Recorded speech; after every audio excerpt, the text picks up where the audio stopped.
जब जब कहीं भी किसी कमजोर पे, मजलूम पे, किसी किसान पे, किसी महिला पे, किसी गरीब पे सरकार द्वारा डंडा चलाने का प्रयास किया गया या ताकतवर लोगों द्वारा उनको उजाड़ने का प्रयास किया गया, उनको अपमानित करने का प्रयास किया गया, तो भीम आर्मी के माध्यम से हमने सभी लड़ाई लड़ी।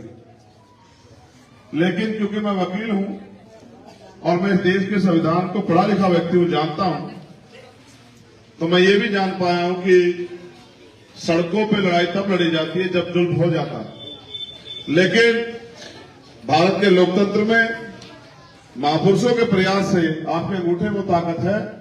अगर आप उसका सही इस्तेमाल कर लो तो ये जुल्म होना बंद ही हो जाएगा, ये नाइंसाफी होनी है, दादागिरी होनी बंद ही हो जाएगी। क्योंकि जब आप जिम्मेदारी से फैसले लोगे तो आपकी वोट से आपकी ताकत बनेगी। जब ताकत आपके पास होगी तो किसी भी तरह का अन्याय आपको नहीं सहना पड़ेगा। आज हम अपने मुल्क में दोयम दर्जे के नागरिकों जैसा व्यवहार झेलने को मजबूर हैं। समाज के आधार पर, जाति के आधार पर गैर बराबरी, ऊंच नीच अभी भी बनी हुई है, जो कि आजादी के 75 साल बाद भी खत्म नहीं हो पाई है। और धर्म के आधार पर जिस तरह का अन्याय मजलूमों, कमजोरों, आदिवासियों, दलितों, सिखों, जैनों, बुद्धिस्टों के साथ, ईसाइयों के साथ हो रहा है, ये भी किसी से छिपा नहीं है। मैं तो ये मानता हूं कि लोकतंत्र में जिनको कभी किसी भी अधिकार के लिए, किसी भी तरह का अधिकार जिनको नहीं दिया गया इस संविधान की वजह से, उनके पास भी स्वाभिमान सम्मान का जीवन उन तक पहुंचा, उनको मिला और वो भी डॉक्टर, इंजीनियर, आईएएस, आईपीएस बनने लगे। इस देश में संविधान से पहले पाल प्रजापति, कश्यप, सैनी, निषाद मौर्य, साक्य, कुशवा, विश्वकर्मा, सेन का बच्चा डॉक्टर, इंजीनियर, आईएएस, आईपीएस नहीं बनता था।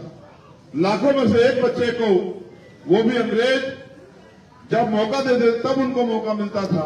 लेकिन आज इस संविधान की वजह से चाहे वो किसान का बेटा हो, चाहे वो मजदूर का बेटा हो, चाहे वो किसी गरीब हाथ के दस्तकार का बेटा हो, वो भी पढ़ लिख के कामयाबी हासिल कर सकता है।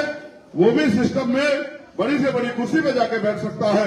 उस कुर्सी पे बैठ के अपने लोगों के लिए कानून बनाने में मदद कर सकता है और जो कानून बने हुए हैं उनको लागू कराने में मदद कर सकता है। लेकिन जिस तरह से देश में बदलाव हो रहा था, भारतीय जनता पार्टी के लोगों को पसंद नहीं आया। 10 साल से देश की जनता ने जाने अनजाने में उनको मौका दिया और वो कुर्सी पे काबिज हो गए। पिछले 10 साल में गरीबों की जिंदगी में अंधेरा छाता गया। इसका बड़ा उदाहरण ये है कि बड़े बड़े वादा करके जो सरकार आई थी कि 15 लाख देंगे, किसानों के आय दोगुनी करेंगे, रोजगार देंगे, बेरोजगारी खत्म करेंगे, महंगाई खत्म करेंगे, वो सब चीजें तो नहीं हुई।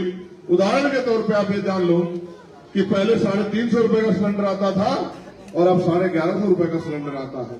पहले 42-43 रुपए का पेट्रोल आता था 1 लीटर, अब 90-96 रुपए का पेट्रोल आता है। पहले किसान को उसकी फसल के दाम के लिए अगर वो सरकारों से मांग कर देते थे, सरकारें सुन लेती थी। अब उनको 13-13 महीने आंदोलन करना पड़ता है और जब वो अपनी आवाज उठाते हैं तो गोलियां मार के और आंसू गैस के गोले छोड़ के 700 किसानों की शहादत होती है। ये सरकार लोकतंत्र में तो कहते हैं कि जनता का राज होगा, लेकिन जनता का राज तो कहीं नजर नहीं आता, क्योंकि जनता के राज में कानून जनता के हिसाब से बनने चाहिए। यहां तो सरकार नोटबंदी कर देती है झूठे वादे करके, ये कह के कि अमीरों का धन निकलेगा, काला धन आएगा, लेकिन गरीबों की जेब से सारे पैसे निकाल लेती है। यहाँ तो सरकार एनआरसी, सीए जैसा कानून बनाती है और लोगों से कागज मांगने की बात करती है, लोगों को तरफाने का काम करती है। यहाँ तो सरकार निर्दोष लोगों पे झूठे मुकदमे करती है, जेल में ठूसने काम करती है और फिर बुलडोजर से उनके बने बनाए घर उनको उजाड़ने का काम करती है। सरकार का काम बसाना होता है, उजाड़ना नहीं होता।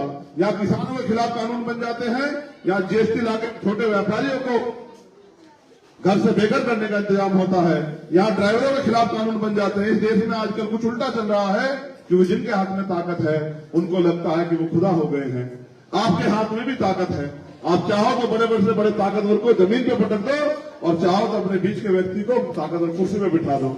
अभी तक जिनको आपने मौका दिया है उन्होंने आपकी वोट लेके आपको धोखा देने का काम किया है। बस मैं आपको याद दिलाना चाहता हूं, पिछली बार जिनको आपने वोट दिया था, ये व्यक्ति हमारी पार्लियामेंट में जाकर आवाज उठाएगा। आप सब लोग समझदार लोग हैं, आप अपने दिल पे हाथ रख के बताओ, क्या पूरे 5 साल में एक बार नगीना की समस्याओं के लिए उन्होंने कभी सदन में बात रखी, या फिर चुनाव के बाद कभी आके आपके हालात जानने का प्रयास किया कि आप किसी जुर्म जाति के शिकार तो नहीं हो?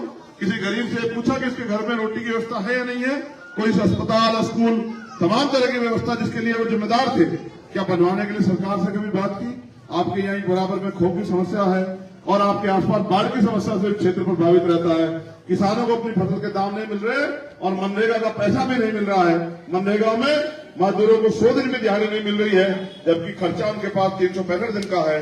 तमाम तरह की मुसीबतें जनता सह रही है, लेकिन मैं सोचता हूं कि ये जनता ही भोली वाली है जो इतना अन्याय अत्याचार सह के भी इसके खिलाफ बगावत नहीं कर रही। लोकतंत्र में बगावत करने के लिए लाठियों की जरूरत नहीं होती।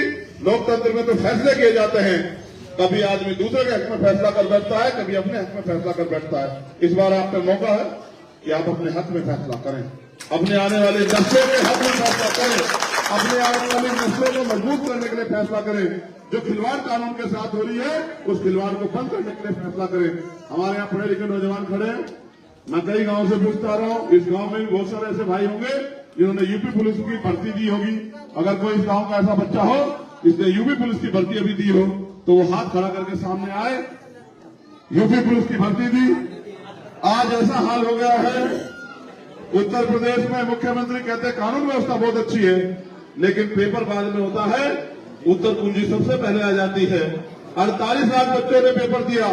400 रुपए के हिसाब से 200 करोड़ रुपए सरकार ने गरीबों की जेब से खींच लिए, क्योंकि अमीरों के बच्चे पुलिस की नौकरी नहीं करते, किसान मजदूरों के बच्चे ही, हाथ के दस्तकारों के बच्चे इस काम को करते हैं। तो 200 करोड़ रुपए सरकार ने इनकी जेब से ले लिया और अपने लोगों को पेपर लीक करा के अपने लोगों को कुर्सी पर बिठाने का इंतजाम कर दिया। आज इस देश में लगातार ये सरकार आरक्षण की हत्या कर रही है। 69,000 शिक्षक भर्ती में भी हमने देखा कि 20,000 दलित पिछड़े वर्ग के बच्चों के इस सरकार ने छीन लिए। मैं 4 दिन तक आंदोलन करता रहा। मैंने मजबूर करके मुख्यमंत्री को 68 नियुक्ति दिलाने का काम किया, फिर कोर्ट के जरिए फिर उन 68 नियुक्ति को रोकने का काम इस सरकार ने किया। ये सरकार निरंतर ये प्रयास कर रही है कि पैसे वाले हो जाएं और गरीब बिल्कुल गरीब हो जाए। आप ही के देश में कोरोना काल में जब लोगों के पास खाने को रोटी नहीं थी, तो अडानी अंबानी की आमदनी दिन दुगनी रात चौगनी बढ़ रही थी। आप ही के देश में अगर 10,000 रुपए किसान पे हो तो उसको जेल भेजने का काम सरकार करेगी। आप बिजली का बिल ना दो तो आपका कनेक्शन काटने का काम सरकार करेगी। लेकिन 10 लाख करोड़ रुपए पूंजीपतियों के दोनों हाथ से सरकार ने माफ करने का काम किया। अभी इलेक्ट्रल बॉन्ड पे सुप्रीम कोर्ट का फैसला आया तो पता लगा 6200 करोड़ रुपए सरकार को पूंजीपतियों ने चंदा दिया। एक बड़ा गठजोड़ चल रहा है कि एक हाथ ले, वो चुपचाप चुनाव से पहले चंदा देते हैं और चंदा लेके सरकार पैसा बांट के गरीबों के वोट को लूट के सरकार बनाती है। और जहां सरकार लोक जनता के ज्यादा खिलाफ हो, वहां विधायक खरीद के नेताओं को सीबीआई इनकम टैक्स डरा के वहां भी सरकार बनाती है। जनमत का भी दुरुपयोग करती है, जनादेश का भी सम्मान नहीं करती। तो फिर वो सरकारी कंपनियों को उन पूंजीपति मित्रों को बेच के उनके टैक्स में छूट करके उनका भला तो कर देती है, लेकिन आपकी आम जनता का भला कब होगा? इन किसान नौजवानों को, गरीबों को रोजगार कैसे मिलेगा? बहन बेटियों के सम्मान की रक्षा कैसे होगी? इनके घर में रोजगार कैसे पहुंचेगा? महंगाई पर लगाम कैसे लगेगी? ये सब चीजें राजनीतिक ताकत से इनको बदला जा सकता है। अगर हम कोई भी परिवर्तन करना चाहते हैं तो हमें शक्ति की जरूरत है, और लोकतंत्र में शक्ति वोट के आधार पर सुनिश्चित होती है। अगर आप अपनी वोट का सही इस्तेमाल करेंगे और आप ऐसे लोगों को जिन्होंने आपको धोखा देने का काम किया, आपको बेवकूफ बनाने का काम किया, आप उनसे दूरी बना के काम करने वाले लोगों को मौका दोगे तो वो दिन दूर नहीं कि ऐतिहासिक बदलाव नगीना में देखने को मिलेगा। और हम करना चाहते हैं उसको करने का मौका भी हमें मिलेगा। आप ये महसूस करके देखो, कोई ऐसी लड़ाई नहीं है पिछले 10 साल के अंदर जो मैंने किसी कमजोर मजलूम की ना लड़ी। चाहे एनआरसी का मामला हो, चाहे सीए का मामला हो, चाहे तबलीगी जमात का मामला हो, चाहे निजामुद्दीन मरकज का मामला हो, चाहे मौलाना साद का मामला हो, चाहे मौलाना करीम सिद्दीकी का मामला हो, चाहे कासगंज में तबरेज का मामला हो, जब 1.5 फीट की टंकी पे पुलिस के लोगों ने मार के एक नौजवान बच्चे को लटका दिया गया और उल्टा उसके माता पिता को पीट के बंद करने का काम किया।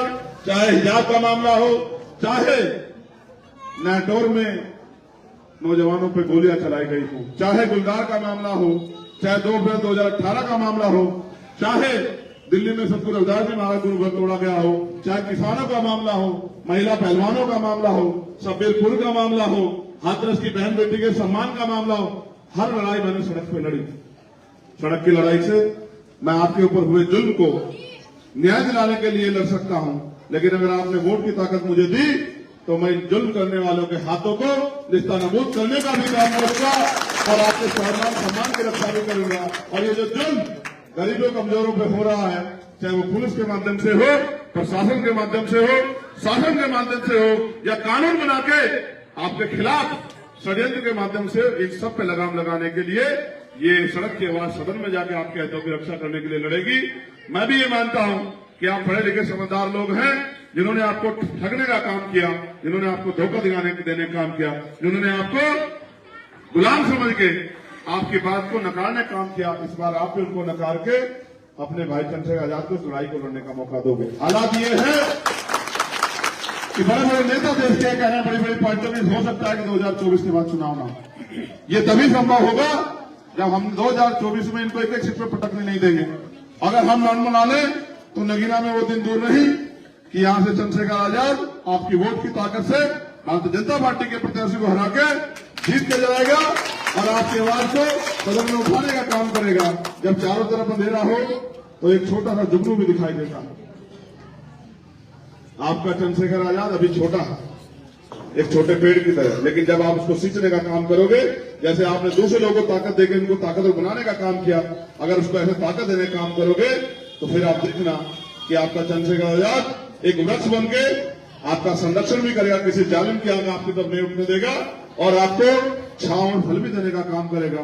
आपको फैसले लेने हैं, क्योंकि लोकतंत्र में जनता मालिक होती है। जनता जिसको ताकतवर बना दे वो ताकतवर हो जाता है। हमारे नौजवान तो पढ़ लिखे बेरोजगार घूम रहे हैं। इस तरह से आरक्षण की हत्या की जा रही है। शायद ही आने वाले कल में कोई पाल प्रजापति, कश्यप सैनी, मौर्य साके कुशवाहा, विश्वकर्मा या मुसलमानों में भी जो पिछड़े वर्ग की जाति है जिनको आरक्षण का लाभ मिलता है, या फिर चमार वाल्मीकि पास धोबी बोरी खटीक का बच्चा मुश्किल से ही किसी कुर्सी पर बैठ पाएगा। अगर हमें अपने भविष्य को सुरक्षित करना है, अपने अधिकारों की रक्षा करनी है, बाबा साहब अम्बेडकर के संविधान की रक्षा करनी है, लोकतंत्र की रक्षा करनी है, तो हमें इस कीमत को चुकाने के लिए तैयार होना पड़ेगा। अपनी बहन बेटों के सम्मान की रक्षा करनी है और उनको रोजगार देना है, उनको न्याय दिलाना है, उनको सशक्त करना है, तो हमें उनके लिए पॉलिसी बनानी पड़ेगी। पॉलिसी सड़कों पर नहीं बनती है, पॉलिसी पंचायतों में नहीं बनती है, पॉलिसी बनती है सदनों में, और सदन में वो ज्यादा जिसको जनता भेजती है। 18.5 लाख लोग करीब यहाँ हैं, वो फैसला लेंगे, एक आदमी चुनेंगे जो उनकी आवाज उठाने के लिए दिल्ली के पार्लियामेंट में सरकार से हाथ मिला के उनके हकों की बात करेगा। फैसला आपको करना है कि आपको इन अंतर नेताओं की जरूरत है जिनके मुंह में ताले लगे हुए हैं और जो ईडी सीबीआई इनकम टैक्स से डर के आपके खिलाफ वोट देते हैं। मुझे बिल्कुल कहने में हर्ज नहीं है, जिनको पिछली बार आपने वोट दिया था उन्होंने 370 पे आपके खिलाफ फैसला दिया, उन्होंने सीए पे आपके खिलाफ फैसला लिया, उन्होंने और कई ऐसी चीजें जिन पे आपके खिलाफ फैसला लिया, और आपने उनको ताकत दो वोट दो धारी तलवार है। कहीं गलती से विरोधी को दे दी तो आपका इलाज होगा, और कहीं से अपने आदमी को दे दी तो आपकी समस्या का इलाज होगा। आप फैसला कर लो कि आपको किसका इलाज चाहिए। अपना तो आपका हो ही रहा है, आगे हो सकता है इलाज की जरूरत ही ना पड़े।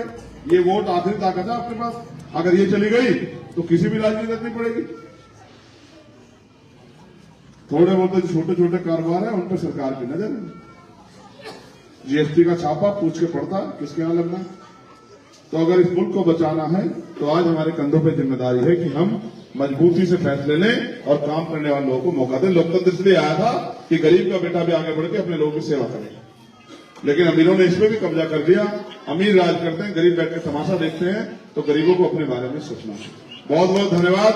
मैं आपसे आग्रह करूंगा, अगर आप इस लड़ाई में हमारी मदद करेंगे तो हमारे केतली के चुनाव निशान पर वोट डालकर इसको कामयाब करने का काम करें। एक डर में आपके और बीच से और निकाल दो कि हमारे लोग इस बात से डरे बैठे हैं कि भाई ईवीएम द्वारा वोट की चोरी हो जाएगी। हाँ, ये बिल्कुल सच है कि कई जगह पे सरकार ये प्रयास करती है कि ईवीएम द्वारा वोट की चोरी हो जाए, लेकिन ईवीएम के खिलाफ भी पिछले 3 महीने से दिल्ली में हम और हमारे साथी लगातार लड़ रहे हैं और सुप्रीम कोर्ट में भी केस चल रहा है।